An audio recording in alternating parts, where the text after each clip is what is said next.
What is up guys, this is Corbin. Sand Devils Necropolis is a bloody stinking pain, but the good news is that there's one very special champion inside of Raid Shadow Legends that completely solves Sand Devil as long as you build her just right. Welcome to another account takeover video. This is the account of Mr. 7om7om. Probably Tom Tom, which happens to be my name as well, by the way. And yeah, we're going to be taking over this account and conquering Sand Devil with a two-man team utilizing Ninja, whose stats need some work for this momentous task. And Ninja could be anybody. We're going to be covering all kinds of other champions you can use instead of Ninja, up to and including rare champions that you can use instead of Ninja in this team, and of course tweaking the build of the Godseeker Aniri on this account, who is the ultimate cheat code epic champion into this dungeon and solves everything. As soon as you pull Godseeker Aniri on your account, you can stage 25 Sand Devils, man. Well, that's a bit of a stretch. You need the gear. You can't just walk in there in the gym jams and start taking on the Phantom, you know, not the Phantom Shogun, the Sand Devil. We're going to be focusing on the build that you need for the Godseeker Aniri as well, including masteries, in order to make this happen. Man, real quick, Darth Corp has been activated. If you're looking to start off a new Raid Shadow Legends account, I implore you to get that done by using the beginner promo link that is down below this video, man. Use that link to create your new Raid account, man, as part of a triple legendary start on your new account. You're going to get Basilius Uranus, you're going to get Tholan Foulbeard by inputting beginner code Demon Slayer on day one of your new Raid account. And you're also going to get that new account made while Michelangelo is a free login reward legendary Teenage Mutant Ninja Turtle. Oh my god, it's only active until October 30th, so make sure that you get that link used right now, man. All right, back to the video. Oh, the Godseeker Aniri. I see a couple of issues with this build here right away. It happens that I can spot a couple of issues with this Godseeker Aniri build right away, by the way. She's actually sitting on 209 speed right now, which I can tell that Mr. Tom Tom has been trying to set up this Godseeker Aniri build, because 209 speed just coincidentally happens to be the exact speed number that you are looking to hit at a minimum for farming this dungeon with Godseeker Aniri from stage 19 Sand Devils and higher, right? 209 speed is like the target. You could be a little bit faster than 209 and it's completely fine. It doesn't mess anything up. Again, at least not in those higher stages. But getting the speeds right is just half of the battle. On your Godseeker Aniri, you need to have at least a good target info is at least 65,000 health. We've taken care of that. That's fine. Defense, be looking to like north of 4,000 defense, right? The closer to like 4,500 defense you can hit on your Godseeker Aniri, the more surefire the run is going to be. You can get away maybe with like 4,100 defense and just more HP and stuff like that. And there's like some trade-offs you can do there, but 3,100 defense, that's going to be too low for stage 25. Almost definitely. You also want to run as little resistance on your Godseeker Aniri as possible. You actually want the boss to land the decreased speed debuff that the boss places against you. And this is just because if the boss fails to land its decreased speed debuff against the Godseeker Aniri, she can end up moving a little bit too fast and reviving the ninja at the wrong time, which is exactly what you don't want to happen, right? This is the team as it exists right now, going into, I think, the stage 18. Maybe of Sand Devil. So again, our Godseeker here is actually moving a bit too quick, and there's a chance that she's going to fall out of sync here as the fight goes on and revive the ninja too early, you know, because she's just a little bit too fast for this stage. That's not the only problem that we're having. If she resists the decreased speed debuff, there's a good chance that she's going to fall out of sync. It's not happening right now, but oh god, hang on. Maybe it is happening right now. Did she just revive the ninja like way too early there? I think that was like way too early of a revive, and now she revives herself but doesn't revive the ninja. You see how it's all going to fall out of whack? Ideally, when everyone on the team gets one-shotted, she picks herself up, revives the ninja instantly. Once things fall out of sync like this because her speeds just aren't quite right and because she might resist the decreased speed, that's when you're going to run into issues, man. And so, yeah, this run is like on the cusp of falling apart, and I'm pretty sure it's unreliable, even if we do manage to somehow get it done. So, one of the other issues that we've got with the Godseeker is her masteries, man, which, before we get to fixing up the build, masteries that you've got to be very careful of picking up on Godseeker Aniri include, but are not limited to, Cycle of Magic right here. Has a 5% chance of decreasing the cooldown of a random skill by 1 turn at the start of every turn. Tom, I hope you're watching. This is criminal. You can't be picking this mastery up on your Aniri, bro.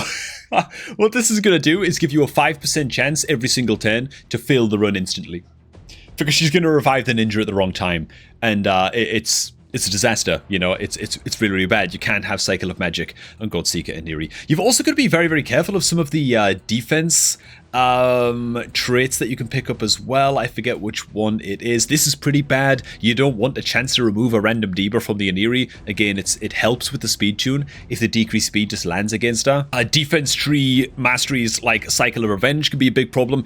Anything that impacts your cooldowns or impacts your aniri's turn meter can develop into a problem throughout runs inside of Sand Devil, right? So we haven't picked up Cycle of Revenge, but we're definitely going to have to fix that Cycle of Magic Mastery. In fact, we'll just fix these right now. Okay, so I'm thinking that our tree is going to look a little bit more like this right here. So we're going to go to the max HP. We're still going to go into Lay on Hands for just increased heals on this champ. We also need to increase the amount of healing and value of shield buffs, blah, blah, blah, by 10% if the target ally has 40% HP or less. I think that's also fine to go into. But instead of going into Cycle of Magic here, we need to veer off a bit to the side.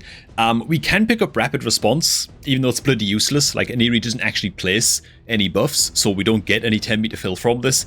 It just means it's safe to go into, so now we can access Law of Steel, increase the base stat set bonus of all artifacts and increase base stats by 15%. That's basically going to boost up the effectiveness of like our immortal set and stuff like that and just get us some more HP. Then we need to go down to the HP. I'm gonna still go for Elixir of Life because that's what Mr. TomTom went for before, so we'll go for the max HP here. Just wiggling on down the side of the tree right here and straight into Elixir of Life. Skipping on Spirit Haste, right? We don't want to go into Spirit Haste. That increases speed for each dead ally. That can throw the run off as well. It probably won't.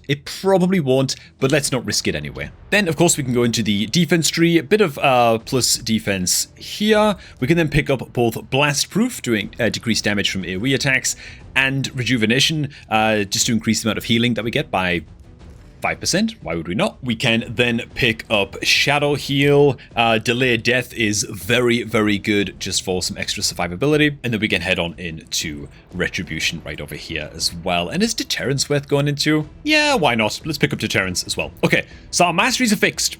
Nothing's gonna throw off our 10 meter anymore. We're good to go. Now for the Godseeker aniri build. We need to reduce our resistance because that actually harms us more than it helps us. In Sand Devil, his speed needs to stay around 209, slightly more is fine, and her defense needs to be drastically increased. She's only 3100 defense, which is not bloody good. And bam! So as Arbiter once said in the tutorial of Raid Shadow Legends, behold. But doesn't Arbiter always sound like she has a blocked nose, dude? In the little intro tutorial thing for Raidman. Anyways, dude, we drastically increase the defense. Let's go ahead and 16 some gear on this account just to pump the stats even more, a little bit more HP as well from this amulet, because we did lose quite a bit of HP switching gear around here. We're going to be stealing some gear off of some other champions as well in order to make this work. I can also go ahead and glyph this ring. I do think it is worth glyphing with some of these 4-star glyphs. Oh my god, we roll a 1%. Fine, we'll just leave it at 2. Jeez. Okay, man. The HP also rolls 1%? What is this? Oh my god, dude. What are we doing? Okay, let's just use the 3-star glyph. Oh god, 2% will do. Oh my, I don't want to waste anymore, man. Why is it always me, dude? Okay, we're also switching on a defense banner as well. It didn't have the best stat rolls going for it, but you know, I think it's fine. We'll also put some glyphs on this as well. I'm frankly too scared now to use any of the 4-star glyphs, so let's just put some 3s on there and make do with that.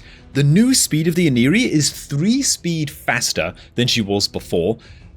Should be good, should be fine. She's going to lose a few thousand HP, but she's gaining like 1300 defense. Bro, she's also losing a lot of that useless resistance as well. So, I think we're good to... Hang on, man. Can I also glyph any of these? I can glyph a little bit more HP percentage over here. Just a little smibble more HP percentage there, man. Will do us just fine. Let's activate the free gear removal and make the switch. The aniri should be good to go. And that brings us to the ninja.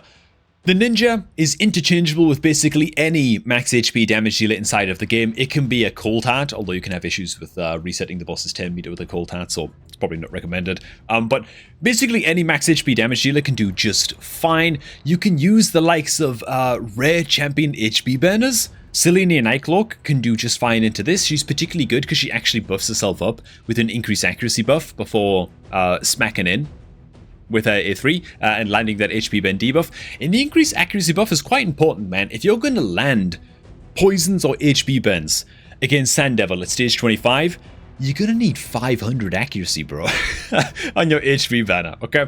It's quite gear expensive to do this build. Hypothetically, any HP banner champion or poisoner though will do. It just happens that Ninja is one of the better champions for the job. However, he's only sitting at 370 accuracy. What a noob. Let's go ahead and fix him up. Oh, also, yeah, Ninja has to be above a certain speed. I forget what that speed is. I think it's like 184 or something.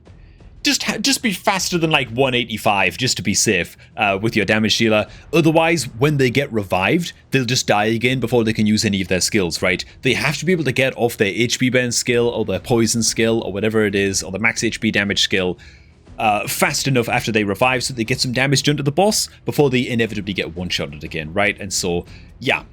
The Ninja rebuild. Okay, it's going to look a little bit something like this once all is said and done. We managed to scrounge up an extra 80 accuracy for the Ninja, and he's only losing like, what, 7 speed, 70 defense, you know, a few hundred attack, and a little bit of health.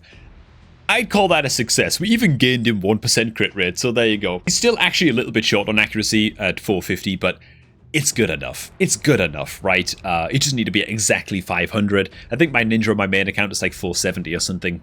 He does just fine. Again, if this was a Selenia Night Cloak, you can get away with like 380, maybe 400 accuracy on a Selenia, and she can do just fine for you as well. Let's go ahead and equip this gear up. We do actually have a coronet. I'm just going to check actually the accessories and stuff that we're running on the Aniri as well. We're actually not running an accessory on the Aniri. Oh, yo. We can just put something on her that just gives her HP. That would help out. Let's take like a random Mask of Rage, for example, and just throw some minor upgrades into it. We'll go ahead and just sacrifice one of these skull heads and just roll it up a little bit. I'm not going to take it any higher than this, but it's just an extra 2,500 health on the Aniri, so we might as well get that done. We could even socket this with the Unflinching Gem. Bosses deal 5% less damage to the wearer, but honestly, I don't think it's going to be necessary. A critical bolster would be just fine as well, whereas defense increases each time they receive a crit. Yeah, I think that should totally suffice. This is what the final build is going to look like on the Aniri. If you want to take a screenshot of this or whatever, we actually hit the 4,500 defense, man, which is really, really exciting. Let's take this team out now for a spin and see if we fix this team up for Mr. TomTom. Again, the biggest thing that's going to trip people up and trips people up all the time when they're setting up teams for Amius, Sand Devil, any team that requires like a lot of speed tuning. It's the masteries, man. The masteries are the Achilles heel of setting up teams like this. Now, one quick thing to note. This is stage 18 of Sand Devils. The Aniri is moving too fast for this team. Okay, we got to peel back our speed just a little bit here. Oh my god, I just triple crit rate rolled on a bloody regeneration sword. Well, you know what, man? Under normal circumstances, that'd be really, really depressing. But for now, we're just going to go ahead and equip this up on the Aniri to reduce our speed by 13. So we're dialing down our speed by really quite a bit. That should keep her in sync against stage 18 of Sand Devil and not screw anything up. And from there, we can then go ahead and get her back up to 212 speed, and it should be fine. So everybody gets one-shotted. She revives the Ninja. He attacks in. And now all the Aniri has to do is survive, live, and not revive the Ninja, okay, until the opportune moment, until the boss goes to sleep again. That's it. If she's going too fast, she'll revive the Ninja too soon. You can see she's surviving easily, by the way, here. The defense stats are not a problem. The boss goes to sleep, she revives the Ninja, he does some more damage, and we're off to the races again. She has 4,500 defense. This build is on point and ready to rock and roll for stage 25, so stage 18 is going to be an absolute doddle, right? So, yeah, and as you can see, just by slowing the Aniri down a little bit, slowing down her speed by maybe 10 here, 5, maybe like 15, 20, depending on what stage you're on, that's how you're going to keep her in sync and just beat these stages one time, the first time, and progress all your way down. And as soon as you hit stage 19, you can lock in her speed at around 209, 210, leave it there forever, and just try to boost those defense stats, man, that HP, that defense, and she's going to be good to go. And so, yeah. This is lovely to see all come together, man. Very, very satisfying team to build. Now, huge red flag warning, man. This is another thing that can really screw you up, okay? And it's a big, big tip. If your Aniri is dying, okay, one of the things that you can do is the following as we kill off stage 18 for the very first time. And down it is about to go. Oh my god, dude, it resisted every single hit from the ninja. Bloody weak hits. Okay, there we go. If you are struggling to survive and exist on your Godseeker Aniri, one trick that you can do, okay, if you got an awakened Aniri and you got some red stars on the Aniri, you can head on into your rings, okay, on your account. You can scroll on down and check if you got any blood shield rings on your account, okay. This makes it so that every time you attack in, you gain a 5% shield on your Godseeker Aniri. 5% of the damage that you deal. It's a tiny shield. Doesn't matter, okay? It's all about just having a shield. Why is it so bloody important? It means that you can go ahead and then change your blessing on your Godseeker Aniri, and you can use emergency heal instead, so that any time a shield buff placed on this champion expires or is removed or is broken in any way, you heal for a portion of that champion's health, right? With the 5-star soul on this Aniri, that would be looking at a 9% heal every single time the boss breaks the shield from a blood shield ring, which is getting all the bloody time. So that's a very, very good way that you can boost the survivability and boost the healing of your Godseeker Aniri. However, you've then got to be very, very careful of going into this mastery right here. Where is it? Wait a minute. Okay, this mastery right here, rapid response. You can't pick this anymore. If you're going to go the blood shield ring, this is going to cause you problems, right? 30% chance of increasing the turn meter of Aniri by 10% whenever a blood shield ring buff cast by this champion is removed or expires. Okay, so blood shield rings can be very, very powerful tools for empowering your emergency heal blessing, and that can boost your survivability, but then it means that you can't go into rapid response in your masteries anymore, and so you've got to rethink your mastery build a little bit. That's just a big, big word of warning in case it screws up your build, man. That could be one thing that also is going to trip people up. Okay, let's progress on now. Actually, I've got to go ahead and fix up the Aniri's speed again, and bam, there we go. The old weapon has been re-equipped, and she's back up now to 212 speed. This might be a tiny bit too fast, actually, for stage 19, but let's just see if we can beat it first time here. Again, 209 speed is what you're really aiming for. Oh, just love it when a plan comes together, man. It's all going great. Stay tuned, by the way. We're also going to be fixing up the Phantom Shogun's team on TomTom's account as well. I don't even know what stage he's on Phantom Shogun's yet. I just dove straight into rebuilding the Sand Devil team. Looks like we've cracked this, man. Let's just skip right on ahead to stage 25 and see if we can make it. Okay, sweet, sweet, sweet. That is stage 20 down. Down goes stage 21. Stage 22 was a hoot and a holler. Stage 23 was a ruffle a mouth. Oh, stage 24 is about as easy as a Man City transfer window. And finally, stage 25 might be about as sketchy for us as Manchester City Football Club's financial history. Let's see what we've got going on here. And if our Aniri did come quite close to dying in stage 24, man. Her defense is very, very good. Her HP, maybe she'll use like another 1,000 or 2, or we try and work like a blood shield ring in there just to help keep her alive. But as you're gonna see, she can drop quite bloody low here, especially if the boss crits a couple times in a row. Like that was a crit from the boss. Ooh, you can see she gets dangerously low here. She's just gonna survive until the big blast goes off, and then she gets the revive, and we're off to the races again. And yeah, it looks like she's going to do okay, man. It looks like she's going to do okay. All of my anxieties aside, it looks like she's actually going to make it just fine. So there you have it, man. The Godseeker Aniri team. If you feel like I missed any tips and tricks, by the way, in this video for getting this team up and running, for anybody who does pull a Godseeker Aniri and might be failing their runs, was there like some special mistake or hidden mistake that you were making with your Godseeker Aniri team that you eventually fixed and it got your run up and running and got your run working that, you know, could trip up newer players? Go ahead and put that down below in the comments, man. Let's get everybody's Godseeker Aniri teams up and running in Sand Devils because it's too bloody good. Once you got this up and running, you can run this with 3 food champions in the team and be farming up food champions at the same time as you're farming up rewards from like a Sand Devils tournament all at the same time. You know, it's very, very bloody juicy if you can get that up and running. So yeah, hopefully this video helped some of y'all out. I hope that it helped out Mr. TomTom. I'd say it's a pretty damn good bit of progress going from stage 17 Sand Devil all the way up to stage 25 and like 40 minutes of work, 40 minutes of graph, you know what I'm saying? And so yeah, I'll just let the run finish real quick. Oh my god, we only went and did it. Sand Devil's Necropolis for the first time ever cleared on Mr. TomTom's account. That's how we rock and roll on these bloody account takeover videos. Thanks for watching, guys. If you're looking to start off a new Raid Shadow Legends account yourself, make sure to get that done immediately by clicking on the beginner promo link down below this video, man. You can find that link at the top of the video description box. Click on that link on laptop or PC and use that link to create a new Raid account, man, for all of the free stuff that you see on screen right now. And I'm going to catch all of you all just a tad bit later, man.